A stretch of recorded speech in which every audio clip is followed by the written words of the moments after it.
ఆలయంలోకి వచ్చిన ముసలి పూజారి విన్నపంతో తిరిగి వెళ్ళిపోయింది. ఇది నిజంగా అద్భుతం. కేరళలోని ఒక ఆలయంలో ప్రవేశించిన ముసలి పూజారి విన్నపాన్ని మన్నించి వెనక్కి తిరిగి వెళ్ళిపోయింది. అయితే ఈ ముసలికి పురాణాల్లో ఎంతో ప్రాముఖ్యత ఉంది. అదేంటో తెలుసుకుందాం. Let's start the video. ముసలిని చూస్తే కళ్ళు చేతులు వణికిపోతాయి. అవి తమ పదునైన పళ్ళతో ఒక్కసారి పట్టుకుంటే చీల్చి పడేస్తుంది.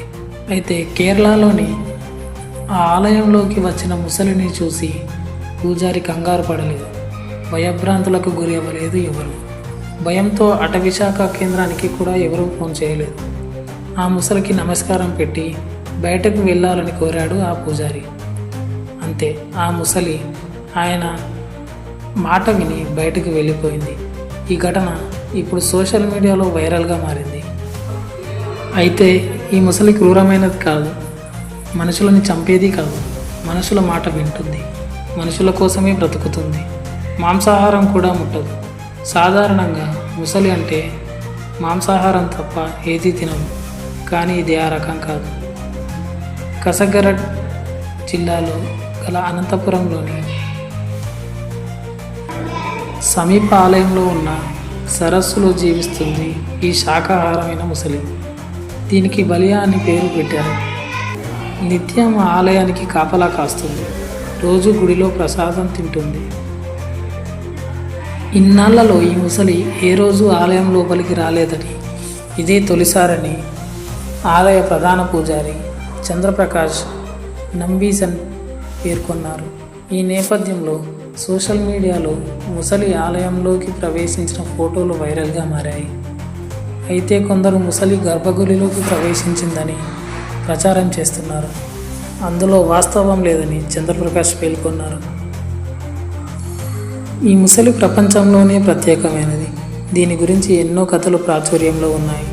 శ్రీ విష్ణువు ఘోర తపస్సులో ఉన్న విల్వమంగళతో స్వామి భక్తిని ప్రవేశించేందుకు అలాగే పరీక్షించేందుకు బాలుడి రూపంలో వస్తాడు.